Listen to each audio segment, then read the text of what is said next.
बिस्मिल्लाहिर रहमानिर रहीम। माननीय सभापति, জাতিসংঘের সাধারণ পরিষদের সভাপতি নির্বাচিত হওয়ায় প্রথমেই আপনাকে আন্তরিক অভিনন্দন জানাচ্ছি। আমি আশ্বস্ত করছি যে আপনার এই দায়িত্ব পালনকালে বাংলাদেশ প্রতিনিধি দল আপনাকে পূর্ণাঙ্গ সহযোগিতা প্রদান করবে। জাতিসংঘের ম্যান্ডেটকে সমুন্নত রেখে বৈশ্বিক সংকট সমূহ নিরসনে মহাসচিব অ্যান্টোনিও গুতেরেসের দৃঢ় প্রতিজ্ঞ সাফল্যমণ্ডিত নেতৃত্বের জন্য তাকেও জানাই আন্তরিক সাধুবাদ। সামিট অব দ্য ফিউচার আয়োজনে আমি মহাসচিবের দূরদর্শী ভূমিকার বিশেষ প্রশংসা করছি। সম্মেলনে যে pact for the future and declaration on future generations সর্বসম্মতভাবে গৃহীত হয়েছে, তা এজেন্ডা 2030 পরবর্তী বৈশ্বিক উন্নয়ন কর্মপন্থা নির্ধারণে বিশেষ সহায়ক হবে বলে আমি মনে করি। বাংলাদেশ বিশ্বাস করে যে এই সম্মেলনের অর্জন বৈশ্বিক সমৃদ্ধি অর্জনের জন্য আমাদের সবার অভিপ্রায় ও সহযোগিতা কাঠামো প্রণয়নে দিক নির্দেশক হিসেবে কাজ করবে। এই জুলাই আগস্ট মাসে বাংলাদেশে যে যুগান্তকারী পরিবর্তন সংগঠিত হয়েছে তার প্রেক্ষিতেই আজ আমি বিশ্ব সম্প্রদায়ের এই মহান সংসদে উপস্থিত হতে পেরেছি। আমাদের গণমানুষের, বিশেষ করে তরুণ সমাজের অফুরন্ত শক্তি আমাদের বিদ্যমান রাষ্ট্র কাঠামো ও প্রাতিষ্ঠানিক আয়োজনগুলো আমূল রূপান্তরের এক নতুন সম্ভাবনার দ্বার উন্মোচন করেছে। আমাদের ছাত্র ও যুব সমাজের আন্দোলন প্রথম দিকে মূলত ছিল বৈষম্য বিরোধী আন্দোলন, পর্যায়ক্রমে তা গণ আন্দোলনের রূপ নিয়েছে। এরপর সারা পৃথিবী অবাক বিস্ময়ে দেখেছে কিভাবে সমগ্র বাংলাদেশের মানুষ একনায়কতন্ত্র, নিপীড়ন, বৈষম্য, অবিচার ও দুর্নীতির বিরুদ্ধে রাজপথ ও সামাজিক যোগাযোগের মাধ্যমে দৃঢ়ভাবে রুখে দাঁড়িয়েছিল। আমাদের ছাত্র জনতা তাদের অদম্য সংকল্প ও প্রত্যয়ের মাধ্যমে একটি স্বৈরাচারী ও অগণতান্ত্রিক শাসন ব্যবস্থা থেকে আমাদের মুক্তি এনে দিয়েছে। তাদের এই সংকল্পের মধ্যেই আমাদের দেশের ভবিষ্যৎ নিহিত।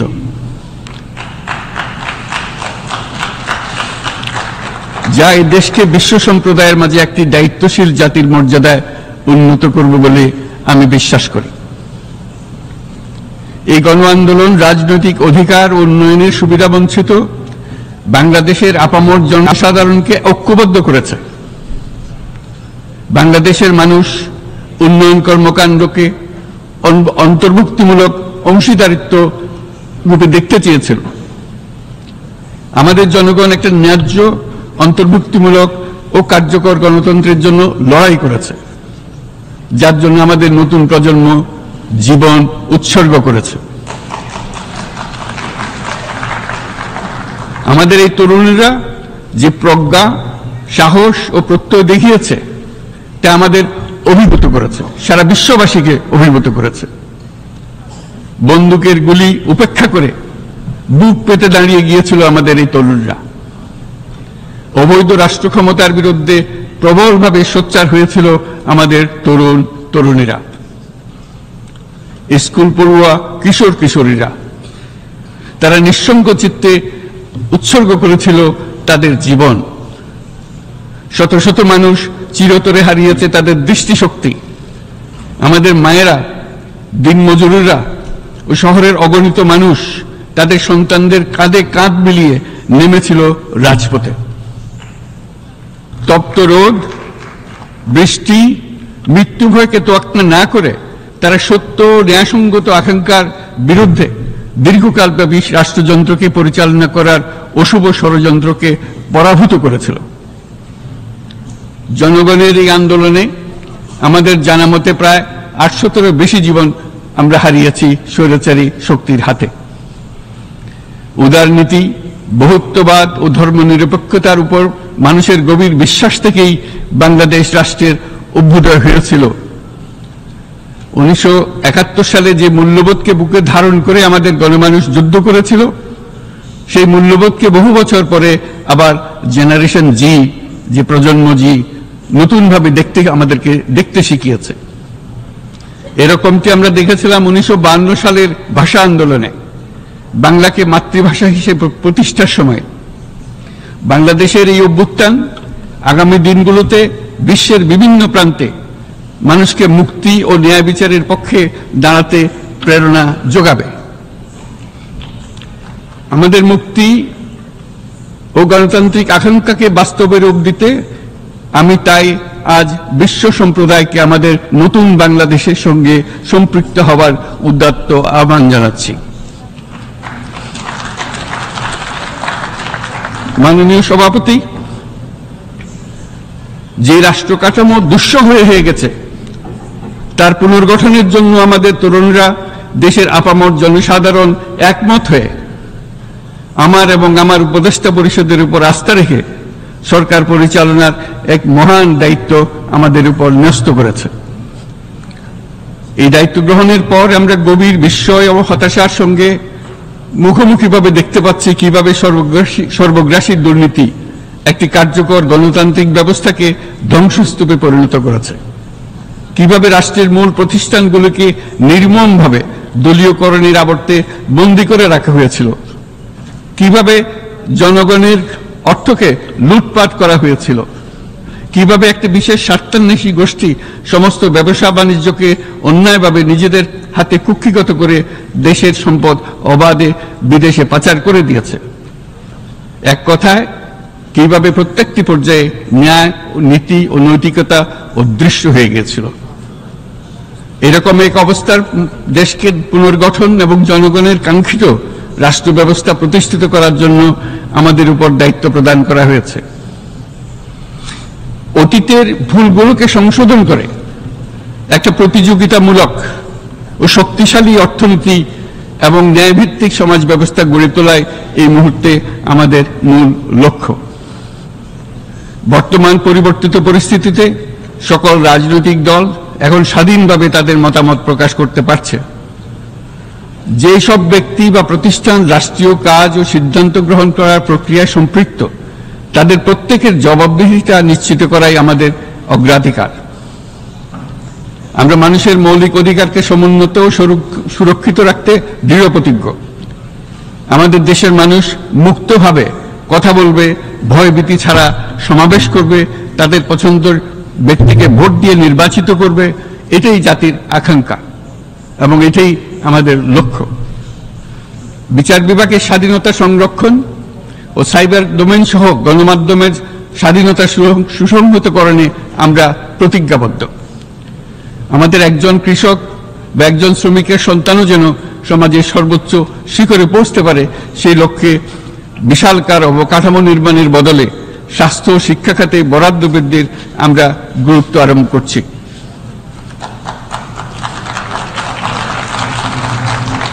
রাষ্ট্র ব্যবস্থার সকল পর্যায়ে সুশাসন ফিরিয়ে আনাই আমাদের অভীষ্ট। বাংলাদেশে যেসব আন্তর্জাতিক, আঞ্চলিক এবং দ্বিপাক্ষিক চুক্তির পক্ষভুক্ত, সেগুলো প্রতিপালনে আমাদের সরকার বদ্ধপরিকর। জাতিসংঘ সহ বহুপাক্ষিক বিশ্ব কাঠামোতে বাংলাদেশের সক্রিয় অংশগ্রহণ ও অবদান অব্যাহত থাকবে। পারস্পরিক শ্রদ্ধাবোধ, মর্যাদা ও স্বার্থ রক্ষণের ভিত্তিতে বাংলাদেশ বিশ্বের সকল রাষ্ট্রের সাথে বন্ধুত্বপূর্ণ সম্পর্ক বজায় রাখবে। মাননীয় সভাপতি, গত 7 সপ্তাহের মধ্যে আমাদের সরকার বিভিন্ন গুরুত্বপূর্ণ পদক্ষেপ গ্রহণ করেছে। আমাদের অনুরোধে সাড়া দিয়ে জাতিসংঘের মানবাধিকার বিষয়ক হাই কমিশনার বাংলাদেশের গণ আন্দোলনকালে সংগঠিত মানবাধিকার লঙ্ঘনের বিষয়ে বিস্তৃত অনুসন্ধান এবং এইসব বিষয়ে ঘটনার পুনরাবৃত্তি রোধে পরামর্শ প্রদানের জন্য একটা ফ্যাক্ট ফাইন্ডিং কমিশন গঠন এবং তার কাজ শুরু করার জন্য দ্রুত বাংলাদেশে পাঠিয়ে দিয়েছে। আমি তাকে বাংলাদেশের পক্ষ থেকে অশেষ ধন্যবাদ জানাচ্ছি। দায়িত্বভার গ্রহণের 2 সপ্তাহের মধ্যে আমরা গুম প্রতিরোধে যে আন্তর্জাতিক কনভেনশন রয়েছে তাতে যোগদান করেছি।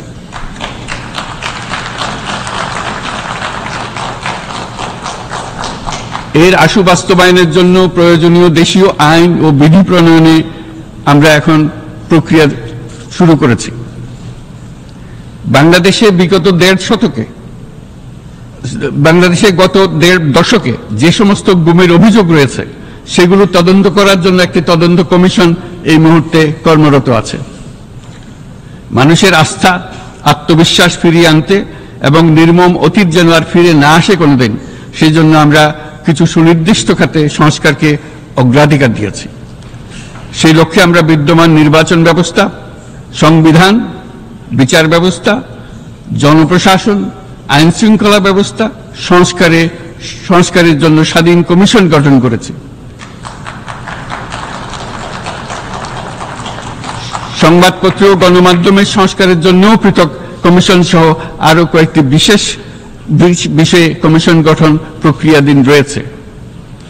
ব্যবসা বাণিজ্যে অনুকূল পরিবেশ সৃষ্টির লক্ষ্যে আমরা ব্যাংক ও আর্থিক খাতের ব্যাপক সংস্কারের উদ্যোগ গ্রহণ করেছি। কোনো বিদেশি ব্যবসা বা বিনিয়োগ যেন ক্ষতিগ্রস্ত না হয় তা নিশ্চিত করতে আমরা বদ্ধপরিকর। এসব সংস্কার যেন টেকসই হয়, দীর্ঘমেয়াদে নিশ্চিত করতে এবং অবাধ ও নিরপেক্ষ অংশগ্রহণপূর্বক নির্বাচনের জন্য উপযোগী পরিবেশ সৃষ্টি করতে আমরা কাজ করে যাচ্ছি। গণতন্ত্র, আইনের শাসন, সমতা, সমৃদ্ধি অর্জনের মাধ্যমে একটি ন্যায়ভিত্তিক সমাজ হিসেবে আত্মপ্রকাশের অভিপ্রায় বাস্তবায়নে আমি বাংলাদেশের প্রতি আন্তর্জাতিক সম্প্রদায়ের সমর্থন ও গভীরতর সম্পর্ক গঠন করার জন্য আহ্বান জানাচ্ছি।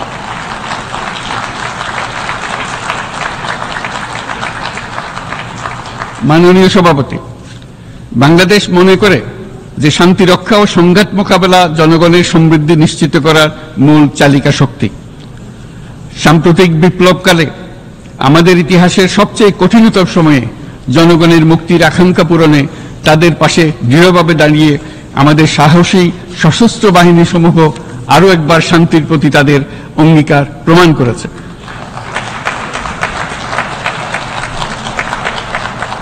এটা সম্ভব হয়েছে শান্তি রক্ষায় আমাদের অঙ্গীকারের কেন্দ্রবিন্দুতে মানবাধিকারকে স্থান দেওয়ার ফলে। জাতিসংঘের পিস বিল্ডিং কমিশনের সূচনা লগ্ন থেকেই শান্তি রক্ষার মতো শান্তি বিনির্মাণেও বাংলাদেশ সমান অঙ্গীকার ব্যক্ত করে এসছে। আমাদের দিনগুলোতে আমরা জাতিসংঘের শান্তি রক্ষা কার্যক্রমে আমাদের মূল্যবোধ ভিত্তিক অবদানের ধারাবাহিকতা রক্ষা, সমুন্নত ও প্রসারিত করতে বদ্ধপরিকর।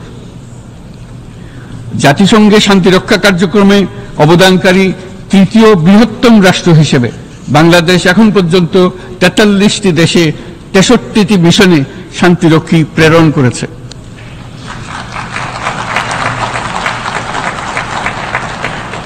বসনিয়া থেকে শুরু করে কঙ্গো পর্যন্ত বিশ্বের বিভিন্ন প্রান্তে এসব মিশনে দায়িত্ব পালনকালে 168 জন বাংলাদেশি শান্তিরক্ষী নিজেদের জীবন বিসর্জন দিয়েছে।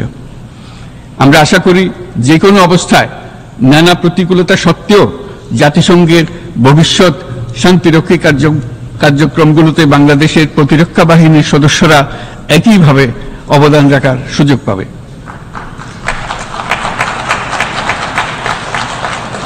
মাননীয় সভাপতি, আমাদের সকলের বাসস্থান এই পৃথিবী বৈশ্বিক অগ্রাধিকারগুলোকে সঠিকভাবে নির্ণয় করতে আগ্রহী। জলবায়ু পরিবর্তন আমাদের সকলের অস্তিত্বের প্রতি হুমকি স্বরূপ। এই গ্রীষ্মে সর্বকালের রেকর্ড ভঙ্গকারী তাপদাহ আমাদের জলবায়ুজনিত পরিবর্তনের কথা স্পষ্টভাবে স্মরণ করিয়ে দিয়েছে।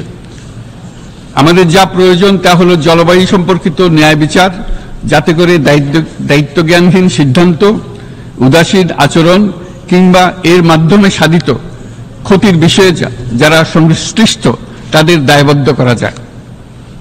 জলবায়ু পরিবর্তনজনিত দীর্ঘমেয়াদী প্রভাবগুলো অপূরণীয় ক্ষতির কারণ হয়ে দাঁড়িয়েছে।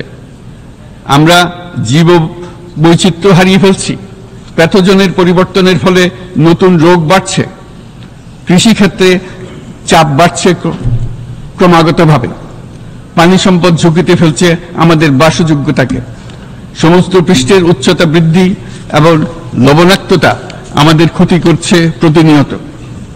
ঘূর্ণিঝড়ের সংখ্যা ও মাত্রা বৃদ্ধির কারণে যে ক্ষতি হচ্ছে তাকে উপেক্ষা করার সুযোগ নেই। ক্ষুদ্র কৃষক, প্রান্তিক পর্যায়ে জীবিকা অন্বেষণকারীরা জলবায়ু পরিবর্তনজনিত ঝুঁকির মুখোমুখি হচ্ছে সবচেয়ে বেশি। আমি আজ এই বিশ্ব সভায় যখন কথা বলছি তখন বাংলাদেশের পূর্বাঞ্চলে 50 লাখেরও অধিক মানুষ তাদের জীবদ্দশায় হওয়া সবচেয়ে ভয়াবহ বন্যা মোকাবেলা করে যাচ্ছে। মহাসচিব গুতেরেস আমাদেরকে দেখিয়েছেন যে বিদ্যমান পরিক্রমা অব্যাহত থাকলে বিশ্বের গড় তাপমাত্রা 2.7 ডিগ্রি সেলসিয়াস বৃদ্ধির দিকে অগ্রসর হতে থাকবে। তাই বাংলাদেশের মতো জলবায়ু ঝুঁকিতে থাকা দেশগুলোতে অভিযোজনের জন্য ব্যাপক বিনিয়োগের আহ্বান জানাচ্ছি।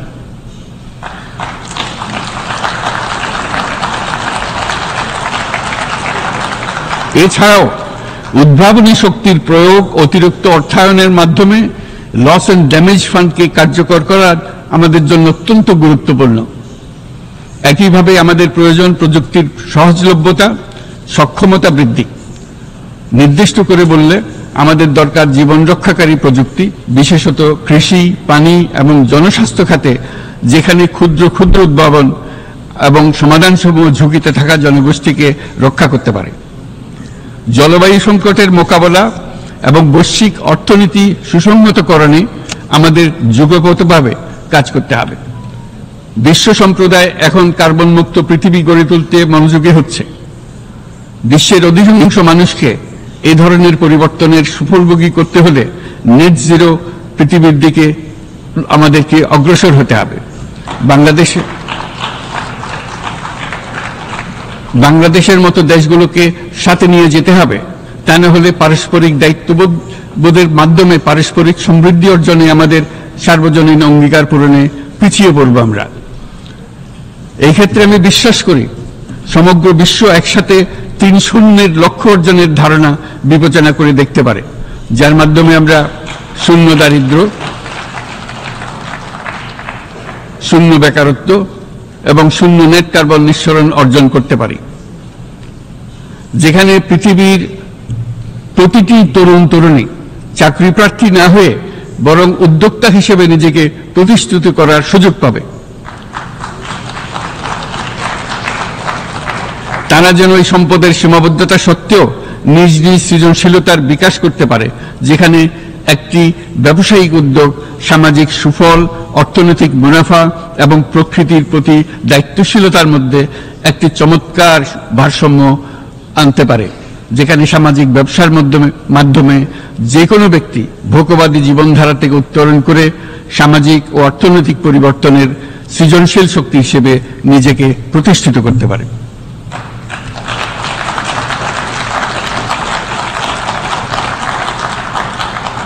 এই সময়ে তাই প্রয়োজন উন্নত উন্নয়নশীল সকল দেশসমূহ এবং বিভিন্ন অংশীদারদের মধ্যে নতুন দৃষ্টিভঙ্গি, নতুন মূল্যবোধ এবং নতুন একতা।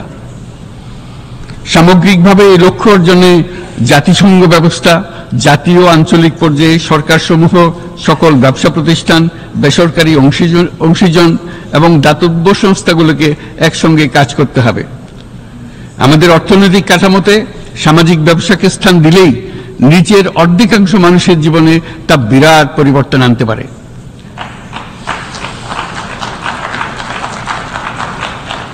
এই পদক্ষেপ একই সঙ্গে জলবায়ুর ধ্বংসাত্মক গতিকে সফলভাবে রোধ করতে পারে এবং বাজার ব্যবস্থার মাধ্যমেই এই মীমাংসা হতে পারে। এ বিষয়ে আমি মহাসচিব গুতেরেসের বিশেষ দৃষ্টি আকর্ষণ করছি।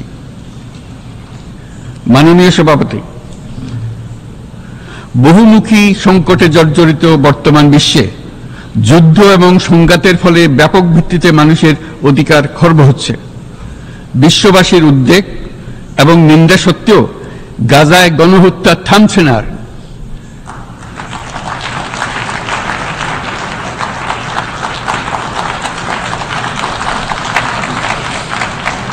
ফিলিস্তিনের মতো বিদ্যমান বাস্তবতা কেবল আরব কিংবা মুসলমানদের জন্যই উদ্বেগজনক নয়, বরং তা সমগ্র মানব জাতির জন্যই উদ্বেগের বিষয়।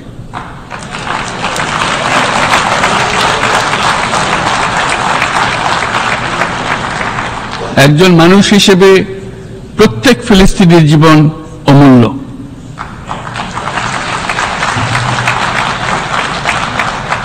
ফিলিস্তিনের জনগণের বিরুদ্ধে যে মানবতা বিরোধী অপরাধ হচ্ছে তার জন্য সংশ্লিষ্ট সকলকে দায়বদ্ধ করতে হবে।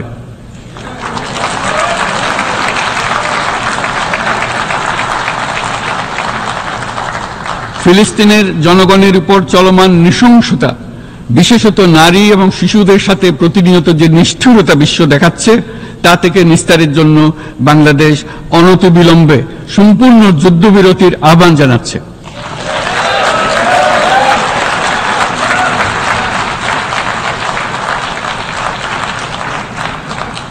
দ্বিরাষ্ট্রভিত্তিক সমাধানেই মধ্যপ্রাচ্যে টেকসই শান্তি আনতে পারবে। তাই জাতিসংঘ সহ আন্তর্জাতিক সম্প্রদায়ের সকলকে এর বাস্তবায়নের জন্য এখনই উদ্যোগ নিতে আহ্বান জানাচ্ছি।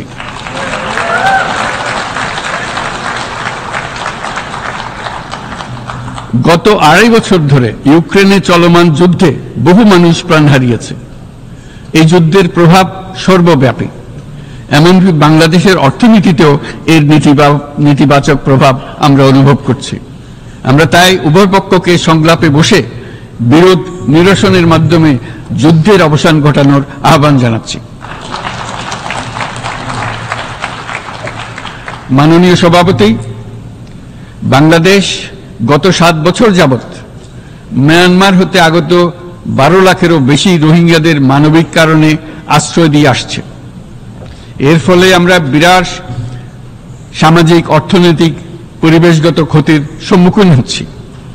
মিয়ানমারের অভ্যন্তরীণ সমস্যা থেকে সৃষ্ট এই সংকট বাংলাদেশ ও আমাদের অঞ্চলের জন্য প্রথাগত ও অপ্রথাগত উভয় ধরনের নিরাপত্তা ঝুঁকির কারণ হয়ে দাঁড়িয়েছে। মিয়ানমার থেকে বাংলাদেশে বলপূর্বক বাস্তুচ্যুত রোহিঙ্গাদের সহায়তা করতে আমরা অঙ্গীকারবদ্ধ। আমরা রোহিঙ্গাদের জন্য মানবিক সহায়তা কার্যক্রম চালু রাখা এবং তাদের টেকসই প্রত্যাবর্তন নিশ্চিত করার উদ্দেশ্যে আন্তর্জাতিক সম্প্রদায়ের পর্যাপ্ত সহায়তা অব্যাহত রাখার আহ্বান জানাচ্ছি। রোহিঙ্গাদের সাথে সংগঠিত হওয়া ব্যাপক ভিত্তিক মানবাধিকার লঙ্ঘনের জন্য আন্তর্জাতিক বিচার আদালত এবং আন্তর্জাতিক অপরাধ আদালতে চলমান বিচার প্রক্রিয়ার মাধ্যমে ন্যায় বিচার নিশ্চিত করাও সমানভাবে গুরুত্বপূর্ণ। রোহিঙ্গারা যাতে নিজ দেশে স্বাধীন এবং মর্যাদাপূর্ণ জীবন যাপন করতে পারে, সেই লক্ষ্যে অনুকূল পরিবেশ তৈরিতে জাতিসংঘ অন্যান্য আন্তর্জাতিক প্রতিষ্ঠানের ধারাবাহিক প্রচেষ্টার প্রশংসা দাবিদার। এই লক্ষ্যে রোহিঙ্গারা যাতে পর্যাপ্ত নিরাপত্তা ও অধিকার নিশ্চিত করে তাদের নিজ ভূমি রাখাইনে ফিরে যেতে পারে, তার পথ সুগম করা অত্যন্ত দরকার। মিয়ানমারের প্রতিনিয়ত পরিবর্তনশীল অবস্থা বিবেচনায় রেখে বাংলাদেশ আন্তর্জাতিক সম্প্রদায়ের সাথে একযোগে রোহিঙ্গাদের নিজ দেশে মর্যাদাপূর্ণ টেকসই প্রত্যাবর্তনের জন্য পরিবেশ সৃষ্টিতে কাজ করতে প্রস্তুত।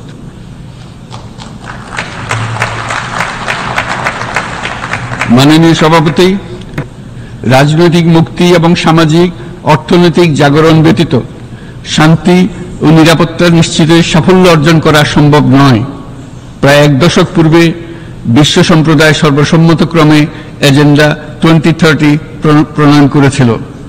আমরা সবাই আমাদের সামষ্টিক আকাঙ্ক্ষা ও বিশ্বাস অর্পণ করেছি এই সার্বজনীন টেকসই উন্নয়ন অভিষ্টগুলো অর্জনে। সার্বিকভাবে মাত্র 17% ও কম লক্ষ্যমাত্রা অর্জন হয়েছে। স্পষ্টতই এই ক্ষেত্রে অনেক উন্নয়নশীল রাষ্ট্র আরো পিছিয়ে আছে।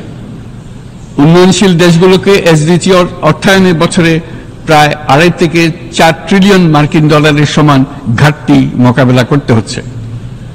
উন্নয়নশীল বিশ্বের ঋণের বোঝা, ক্ষয়িষ্ণু আর্থিক সক্ষমতা এবং জলবায়ু পরিবর্তনের ক্ষতিকর প্রভাবের কারণে বাংলাদেশের মতো দেশগুলিতে বেশি ঝুঁকিতে রয়েছে।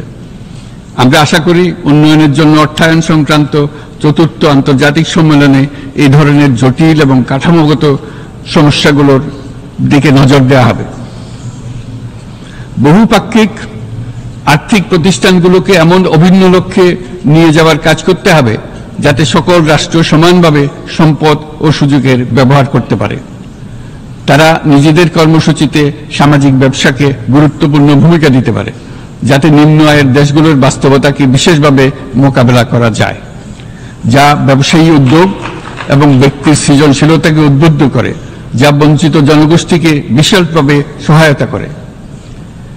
এই ক্ষেত্রে অবৈধ অর্থের প্রবাহ এবং উন্নয়নশীল দেশগুলো থেকে সম্পদ পাচার বন্ধ করা অত্যন্ত আবশ্যক। উন্নয়নশীল দেশগুলো থেকে পাচার হয়ে যাওয়া সম্পদ ফেরত আনার জন্য আন্তর্জাতিক সহযোগিতা জোরদার করতে হবে। আমরা আশা করি কর ফাঁকি রোধে আন্তর্জাতিক কর কনভেনশন অতি শীঘ্রই গৃহীত হবে। মাননীয় সভাপতি, আমরা যে নিবিড়ভাবে সংযুক্ত বিশ্বে বসবাস করছি, সেখানে অভিবাসন এবং মানুষের অবাধ প্রবাহ এক অলঙ্ঘনীয় বাস্তবতা। বাংলাদেশী নাগরিকরা প্রতিনিয়ত বিভিন্ন দেশে অভিবাসী হিসেবে যাচ্ছেন। তারা বিভিন্ন দেশে তাদের কর্মসংস্থানের সন্ধানে আছেন। বিশ্বের বিভিন্ন প্রান্তে এই মুহূর্তে প্রায় 1.5 কোটি প্রবাসী বাংলাদেশী আছেন। সকলের জন্য অভিবাসনের উপযোগিতা নিশ্চিত করতে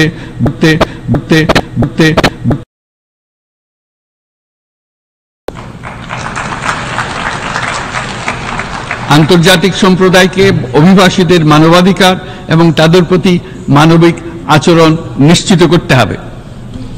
অভিবাসনের উপর 2018 সালে যে গ্লোবাল কম্প্যাক্ট অন মাইগ্রেশন গৃহীত হয়েছে, তার পূর্ণ বাস্তবায়নে বাংলাদেশ প্রতিশ্রুতিবদ্ধ এবং একই সাথে অনিরাপদ অভিবাসন রোধেও আমরা বদ্ধপরিকর। মাননীয় সভাপতি, প্রতি বছর প্রায় 25 লক্ষ তরুণ তরুণী বাংলাদেশের শ্রমবাজারে যুক্ত হচ্ছেন। বাংলাদেশের বিপুল জনশক্তির প্রায় 2/3 তরুণ। এই জনশক্তিকে বর্তমান ও আগামীর জন্য গড়ে তোলা বাংলাদেশের জন্য একটা বড় চ্যালেঞ্জ। ক্রমপরিবর্তনশীল কর্মজগতে একজন তরুণকে প্রতিনিয়ত নতুন দক্ষতা অর্জন করতে হয়। এই কর্মপরিবেশের সাথে মানিয়ে নেওয়া শিখতে হয়। এই জন্য বাংলাদেশ যখন মধ্যম আয়ের দেশ হিসেবে উন্নতি হচ্ছে, তখন আমরা শিক্ষা এবং প্রযুক্তিগত সহায়তা লাভের উপর বিশেষ জোর দিচ্ছি। এবার কৃত্রিম বুদ্ধিমত্তার বিষয়ে আসি। কৃত্রিম বুদ্ধিমত্তার অভাবনীয় বিকাশ এবং এর বহুমাত্রিক প্রয়োগে বাংলাদেশ বিশেষভাবে আগ্রহী। আমাদের তরুণ সমাজ জেনারেটিভ আর্টিফিশিয়াল ইন্টেলিজেন্সের সম্ভাবনা নিয়ে উচ্ছ্বসিত। একজন বিশ্ব নাগরিক হিসেবে তারাও চায় নতুন পৃথিবীতে নিয়োজিত হতে, কর্মক্ষম হিসেবে নিজেকে গড়ে তুলতে। বাংলাদেশের মতো বৃহৎ তরুণ জনগোষ্ঠীর দেশ যাতে কৃত্রিম বুদ্ধিমত্তার প্রয়োগজনিত অর্জিত সুফল থেকে পিছিয়ে না পড়ে, বিশ্ব সম্প্রদায়কে তা নিশ্চিত করতে হবে।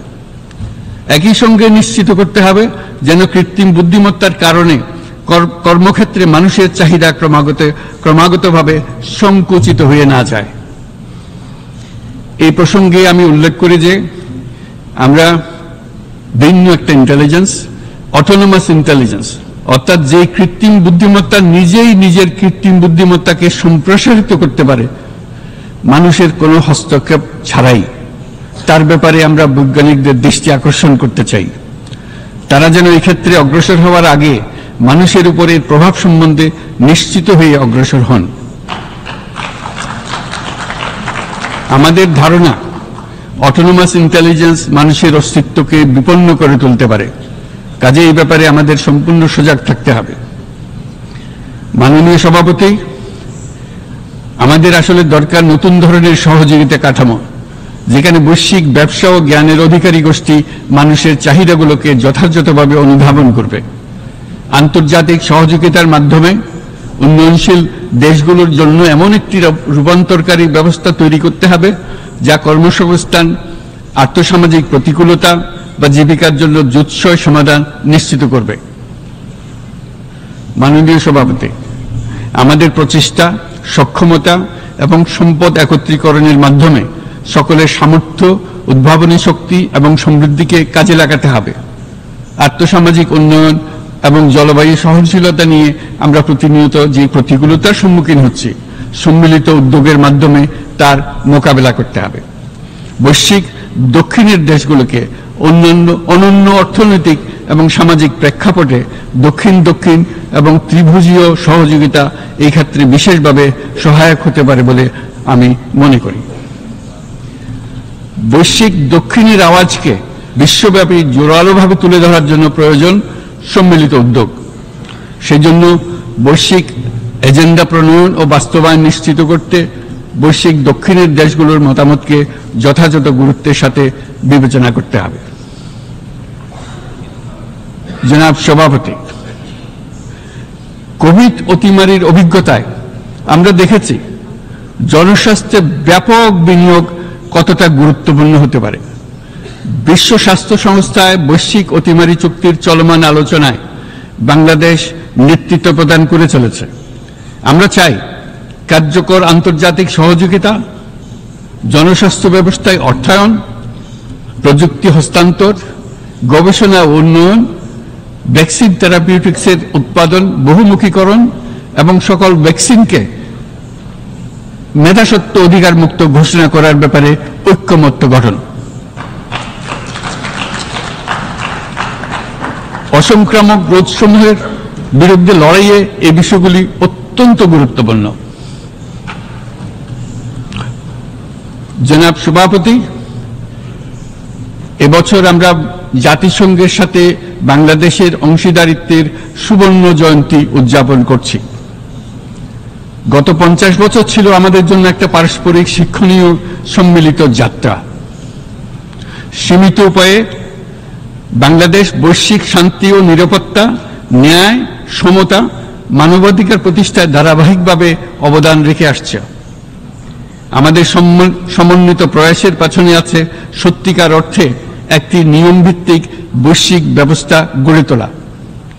এই প্রসঙ্গে উদাহরণ হিসেবে আমি স্মরণ করছি 1999 সালে জাতিসংঘ সাধারণ পরিষদে ক্ষুদ্র ঋণের উপর গৃহীত রেজুলেশনের কথা। সেই সময় জাতিসংঘ 2005 সালকে ইয়ার অফ মাইক্রোক্রেডিট ঘোষণা করেছিল, যার ফলে ক্ষুদ্র ঋণ বিশ্বব্যাপী সম্প্রসারিত হবার সুযোগ পেয়েছিল। একই সময়ে বাংলাদেশের উদ্যোগে গঠিত হয়েছিল ফ্রেন্ডস অব মাইক্রোক্রেডিট। 2001 সাল থেকে সাধারণ পরিষদে কালচার অফ পিস সংক্রান্ত বাৎসরিক যে রেজলিউশন গৃহীত হয়ে আসছে, বা নিরাপত্তা পরিষদে নারী, শান্তি ও নিরাপত্তা সংক্রান্ত যে 1325 নম্বর রেজলিউশন গৃহীত হয়েছিল, তা বাংলাদেশের বিশ্বজনীন উদ্যোগগুলোর প্রতিফলন এবং অবদান। মাননীয় সভাপতি, আজ এই মহান বিশ্বসভায় বিশ্ব নেতৃবৃন্দের উপস্থিতিতে প্রতিধ্বনিত হচ্ছে শান্তি, নিরাপত্তা, ন্যায় বিচার প্রতিষ্ঠা এবং সম্পদের সুষম বন্টনের মাধ্যমে সকলের অন্তর্ভুক্তি নিশ্চিত করার আহ্বান। সদস্য রাষ্ট্র হিসেবে আমাদের প্রত্যেককে আজ গভীরভাবে অনুধাবন করতে হবে কিভাবে আমরা নারী, পুরুষ সকলের জন্য ও আগামীর দিনগুলোতে উদ্যোক্তা হবার সমান সুযোগ সৃষ্টি এবং তাদের ক্ষমতায়ন নিশ্চিত করতে পারি। সকল বৈশ্বিক সমস্যার সমাধানের জন্য আমাদের সবার হাতে যথেষ্ট সক্ষমতা, সম্পদ এবং উপায় রয়েছে। আসুন আমরা জাতীয় বা আন্তর্জাতিক যেসব প্রতিশ্রুতি দিয়েছি তা বাস্তবায়ন করি এবং অর্থনৈতিক ক্ষেত্রে সামাজিক ব্যবসার ধারণা প্রতিষ্ঠিত করে সকল প্রকার বৈষম্য ও অসমতার অবসানে ঐক্যবদ্ধভাবে আমরা কাজ করি।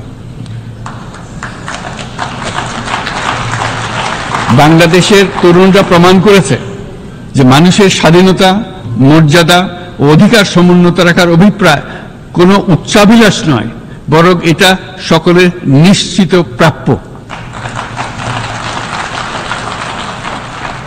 আজ এই মহান সমাবেশে আপনাদের উপস্থিতিতে শান্তি, সমৃদ্ধি ও ন্যায় বিচার নিশ্চিত করতে আন্তর্জাতিক, আঞ্চলিক এবং জাতীয় পর্যায়ে বাংলাদেশে তার ভূমিকাকে ক্রমাগতভাবে জোরদার করার নিশ্চয়তা দিচ্ছে। আজ আপনাদের সবাইকে শুভেচ্ছা জানাচ্ছি, ধন্যবাদ জানাচ্ছি।